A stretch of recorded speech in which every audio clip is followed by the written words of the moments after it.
Deesa operation કરાવ્યું ત્યારે હાથ ઓમ જ રહેતો હતો. 8 મહિને જેવું આમ જ રહ્યું હતું.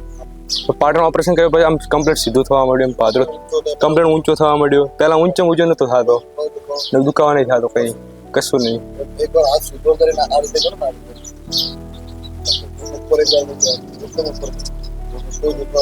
કોઈ દુખાવો નહીં. ચૌધરી ભાવેશને neglected lateral condyle humerus fracture હતું.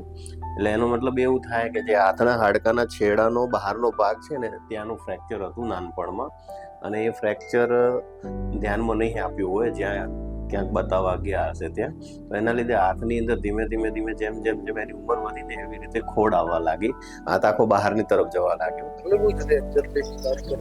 હા ભાઈ, આ તો શનિ રવિ નો ઘરે, એટલે સોજના ટાઈમ હતો, વરસાદ ને એવું હતું પલળેલું, એટલે જેવો ઓલો બાટલો ધોવા ગયો ચકલી એવું શીકળીને પડી, જેને અમારી ભાષામાં ક્યુબાઇટસ વાલ્ગસ ડિફોર્મિટી કહેવાય છે. હવેશભાઈએ એ કરેક્શન કરવા માટે ક્યાંક સર્જરી કરાઈ હતી બીજી હોસ્પિટલમાં, પણ એને જેટલું સેટિસ્ફેક્શન મળવું જોઈએ એટલું સેટિસ્ફેક્શન કે એંગ્યુલેશન મળ્યું નહોતું. એના લીધે એને સ્ટીફનેસ અને પેઇન બહુ રહેતી હતી. પછી એ લોકો મારી જોડે આવ્યા એ વખતે મેં જે બી અંદર એના જૂના ઇમ્પ્લાન્ટ કે જૂના સ્ક્રૂઝ જે અડધા તૂટેલા ને બધા હતા એ મેં કાઢી અને પ્રોપર એંગ્યુલેશન સાથે ફરીથી સર્જરી કરી, અને અત્યારે એ ફૂલ્લી સેટિસ્ફાઈડ છે.